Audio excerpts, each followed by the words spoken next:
And our speaker is Gina Agarwal from McMaster University. Gina, thank you.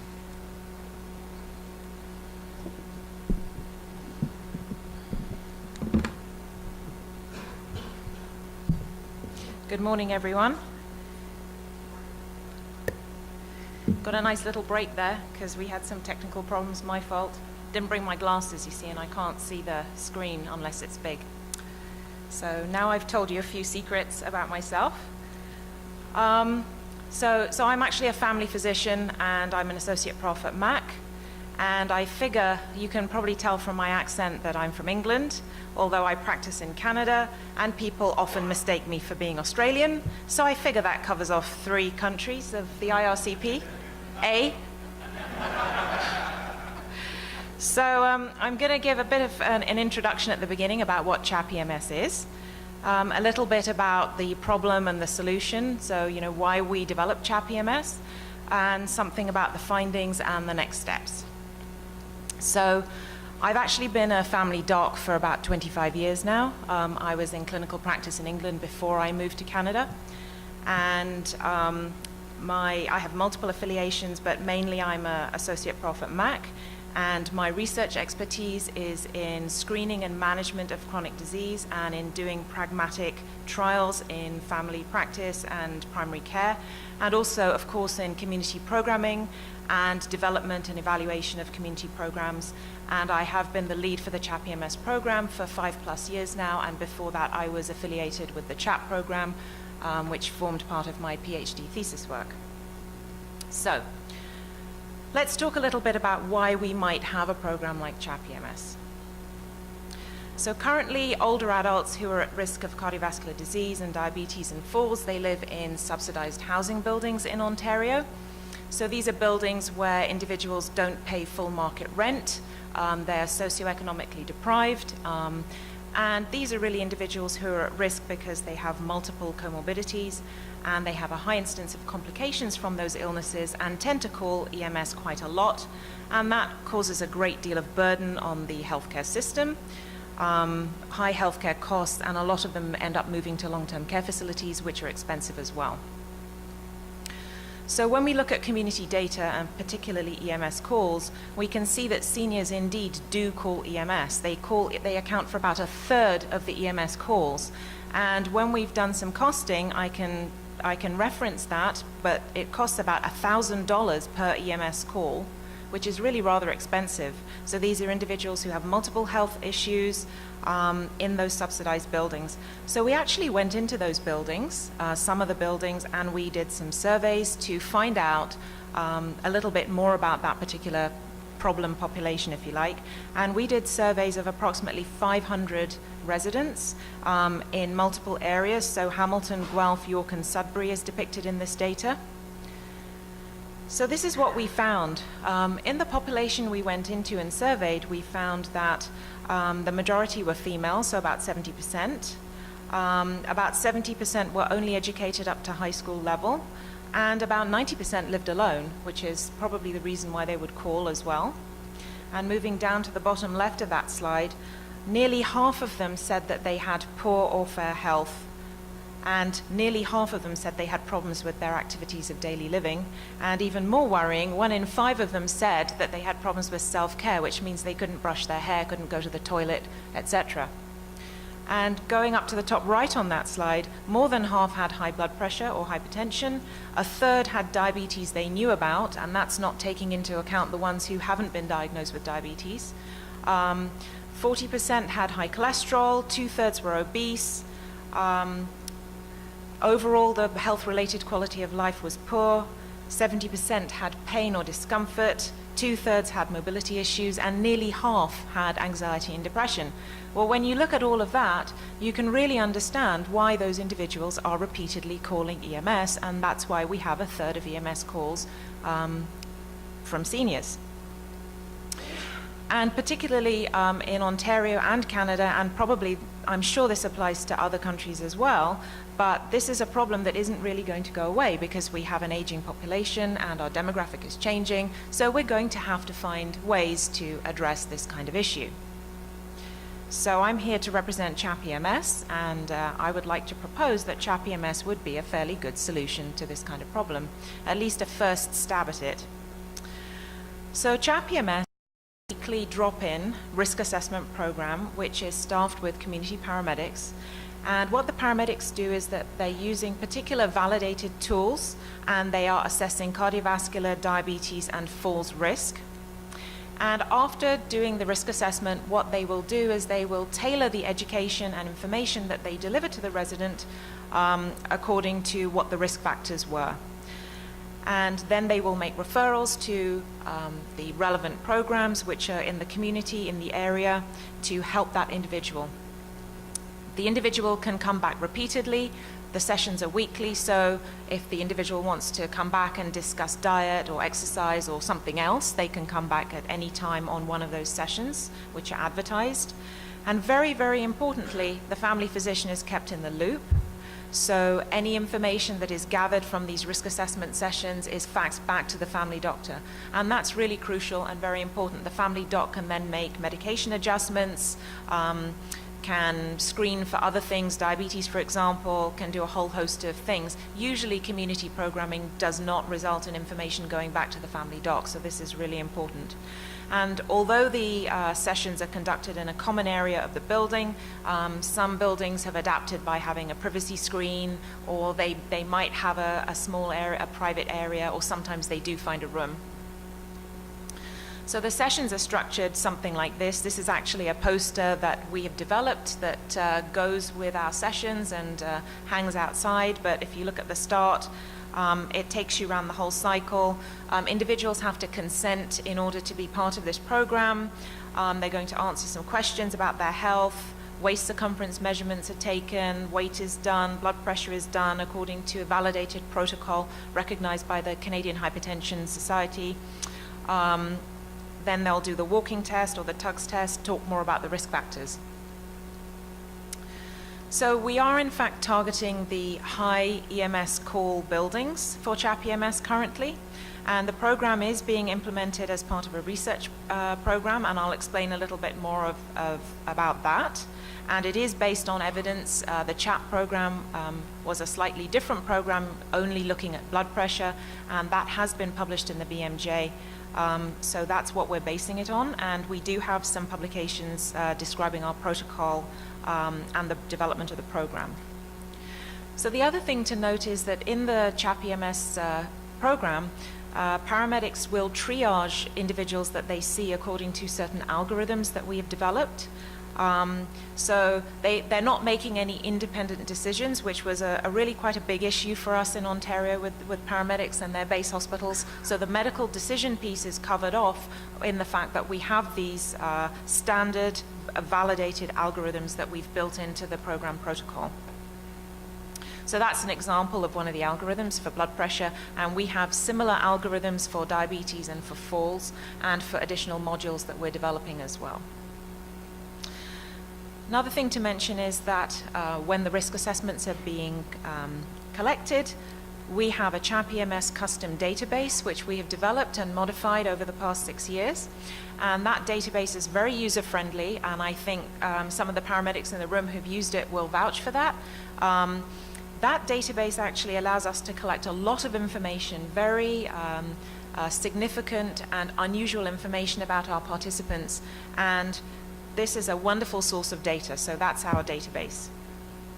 So the goals of the CHAP-EMS program are to empower older adults to be proactive so that they can actually manage their own chronic conditions and increase their awareness of the community resources that are out there, to facilitate healthy lifestyle behaviors in those individuals, and to encourage dialogue with the family physician about those, and also to develop the role of paramedics in community health promotion, which is hitherto not a very prominent role for CP. It's kind of a new role. So the CHAP-EMS project has had 3 milestones as we look historically. Initially, in 2012, we started with a pilot in just one subsidized seniors housing building in Hamilton, Ontario. Phase 2 is a randomized controlled trial, multi-center randomized controlled trial in 5 locations. That's Hamilton, York Region, Guelph, Sudbury, and Simcoe, and 3 of those regions have paramedics here representing them. And then phase 3 is that we're hoping, or we are actually scaling up into other sites across Ontario. And who knows, maybe beyond Ontario, if people are interested too. So let's talk a little bit about results. So the Strathcona pilot in the 1 building did have some very interesting results. We did reduce the EMS call rate by 25% in that 1 building when we compare before and after. We also reduced blood pressure after 5 visits. The more people had their blood pressure under control at the end of the program than they did at the beginning. We were also able to change lifestyles, so diabetes risk category decreased from high to moderate or moderate to low for 15% of people. We were able to demonstrate reduced social isolation, and I'll be talking a bit more about that in the talk I'll be delivering this afternoon. And we also provided an opportunity that paramedics could use their skills on modified duties, and again, I'm going to be talking about the modified duty versus regular duty staffing of CHAP-EMS a little bit this afternoon too. We also did a very basic cost-benefit analysis on that data, and if we're just accounting for the fact that we were using modified or accommodated duty staff and they were not being paid by the program, and we take into account the number of EMS calls decreased, we can demonstrate a saving of approximately $18,000 for that 1 building, which had about 260 units in it. Let's move on to phase 2 now, the preliminary results of the randomized control trial. So these are preliminary results. We haven't done our full analysis. We're in the middle of doing that. But when we've looked at the results before and after, and we've looked at blood pressure and CAN risk and the quality of life measurement, that's the EQ5D measurement, and we compare the first month to the 6th month. I can show you those results in the next slide. They're very interesting. We also plan, just to let you know, to link up this data with long-term healthcare usage data, which is available in Ontario through the Institute of Clinical Evaluative Sciences. That's ISIS, very unfortunate, but that name existed before the other ISIS. Anyway, so it'll be very interesting to link that data to health utilization to see if it's had any impact on those individuals' ER stays and hospital stays, etc. So when we do compare 6 months pre and post, we've been able to show statistically significant reductions in the overweight and obese and waist circumference categories. Also significant reduction in the risk of developing diabetes, 15% from high to moderate in keeping with our pilot results. And also sustained decreases in blood pressure, which are clinically significant, sustained. They were shown at 1 month, and those decreases in blood pressure are sustained at 6 months as well. And also the categories for pain and discomfort and anxiety and depression on the quality of life scale were significantly decreased as well.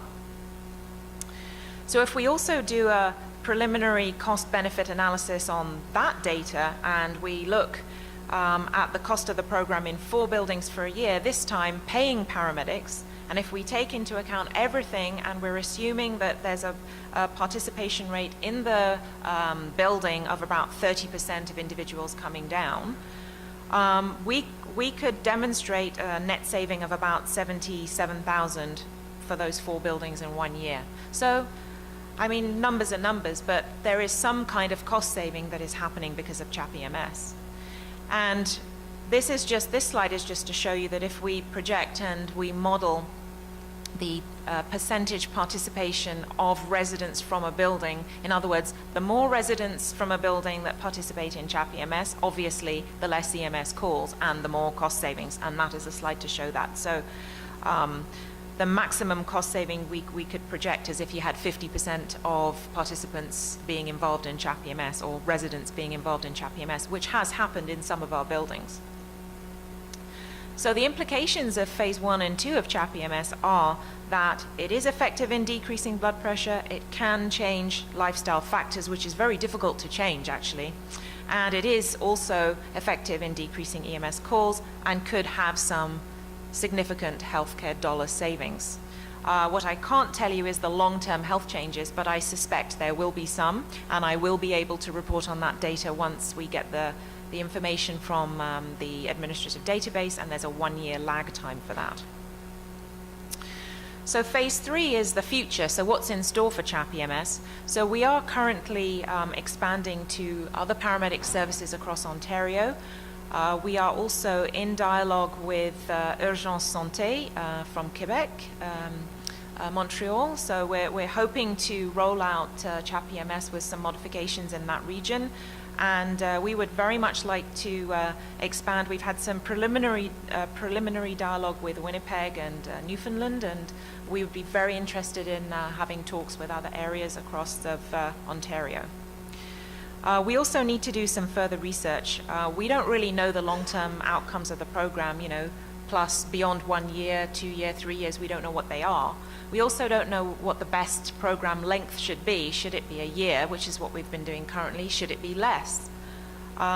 We also don't know the effect of using modified versus regular staff, and we would like to add specific program components, mental health, social isolation, poverty, etc., in order to better address some other issues that come for seniors. We are planning to add in a secondary component to CHAP-EMS, which will be an at-home or a home visit program with specific parameters and referral criteria. So that's coming down the road. And also we have plans to hopefully develop curriculum with CP colleges, possibly expand the staffing model. So that's what I showed you at the beginning. We're hoping that CHAP-EMS will result in less EMS calls, decreased complications, and healthcare savings. Multiple collaborators. This is our network. It's huge. I probably couldn't put every single slide of every partner we have on here. I want to acknowledge my research team, of which Brent is part. And I have a short video.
Thank you very much.